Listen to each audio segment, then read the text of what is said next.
Patrick, welcome to People in Legal. It's so good to see you here. For our audience, a bit of an introduction from yourself, again, what where you've come from, what you're currently doing. You're actually one of the diamonds of the industry, and people very high respected and regarded. Very kind of you to say. Thank you very much. Likewise. So I have been around a little while, a few years. I spent all my career in legal technology, many years at Elite and then Thomson Reuters, dipping in and out of all sorts of applications, but usually with one foot in the kind of practice management, financial management space. Joined 𝗺𝗵𝗴𝗹 at the beginning of this year, and I lead our applications management service line. Okay, and that actually entails the application service line is really so like managed services around the world. It is, yeah. It's a global. We are 𝗺𝗵𝗴 Global. So we have customers, clients all over the world, and we sort of do strategic applications management of the kind of the major ERP systems like Elite 3E, like Aderant, NetDocuments, iManage, Intap, Peppermint, things like that. So. Amazing. Why are firms turning to 𝗺𝗵𝗴, and actually why do they use 𝗺𝗵𝗴? Like what are the needs out there? What's driving the demand? Well, 𝗺𝗵𝗴 is really a full service professional consultancy for law firms and corporate legal departments, specifically in the areas of technology and business operations.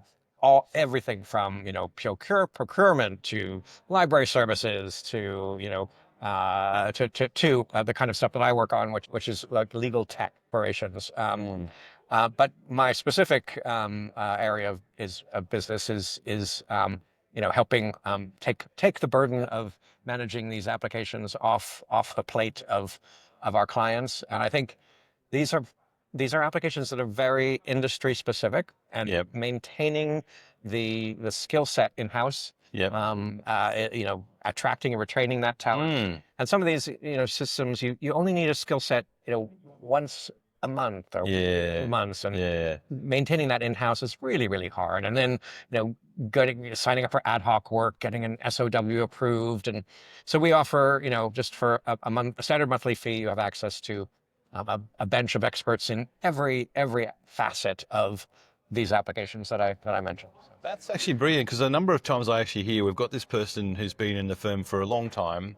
If that person sort of gets sick or something else happens, gets run over by a bus, knock on wood,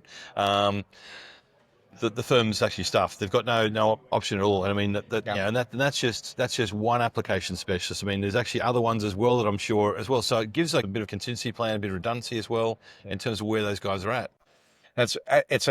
You bring up an interesting point, and I think that's just relevant for our industry overall in legal technology. I mean, we think, 40 years ago, no law firm had a CTO, right? Yeah. Legal technology really only existed as a concept for the last 30-ish years. There was a recent statistic. I'll give a shout out to another company, Big Hand, did a customer survey, and they said I could use this statistic, but 98% of firms are worried about losing up to 50% of their business support staff due to retirement. Basically everyone is seeing a huge shift of people leaving the business, and how are they going to replace those skills? It took years to build them up.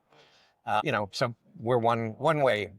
Let us handle it for you. So I've heard as well is that in the legal tech industry, there really isn't that kind of influx of new talent as much. It's always been this. I sort of see the same, or people moving around different kind of roles and things like that. But I mean, is it the sexiest, legal tech? I mean, the young kids want to work for Snapchat. Exactly. And, AI, native AI stuff. Even though all this technology, has AI embedded in it, the concept of legal technology is a little bit of a hard sell to a 22-year-old, tech grad that wants to do super cool stuff, video games. It is. I mean, the ramp up time to get somebody to a point where they're actually ready to go and, ready to take over there's a big investment. You sort of go to yourself, and I guess with a consulting service or managed service, you can sort of scale up and scale down as you actually need to.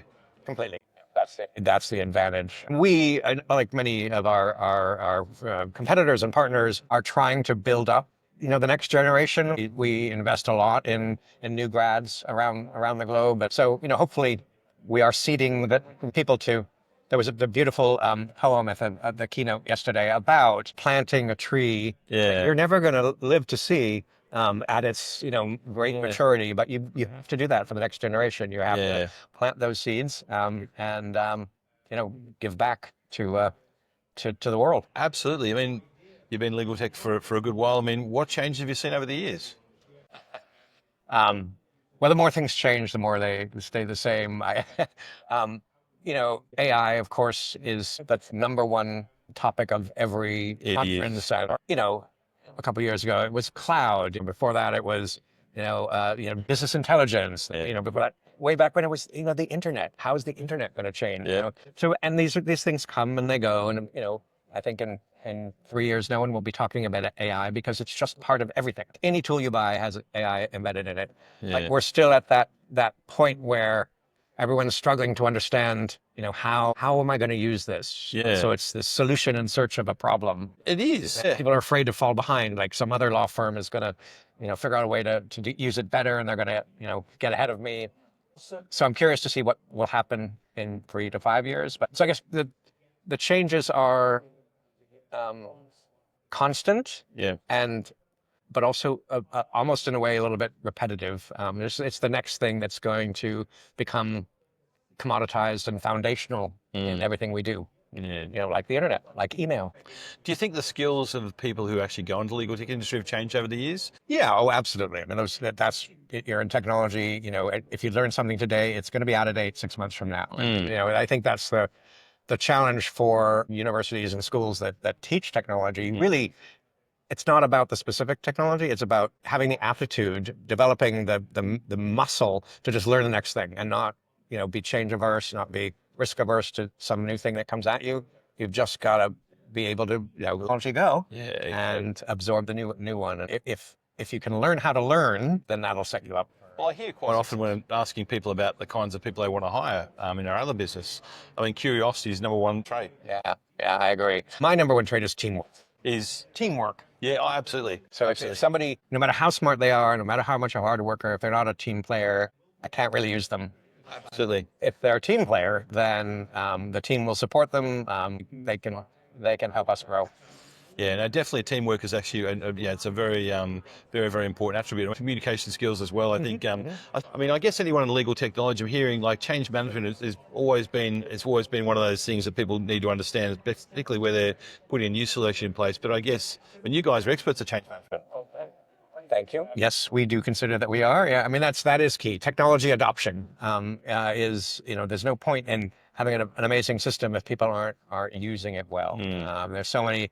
Our industry is littered with amazing technology that is just shelfware, sitting on the shelf, nobody actually doing much with it.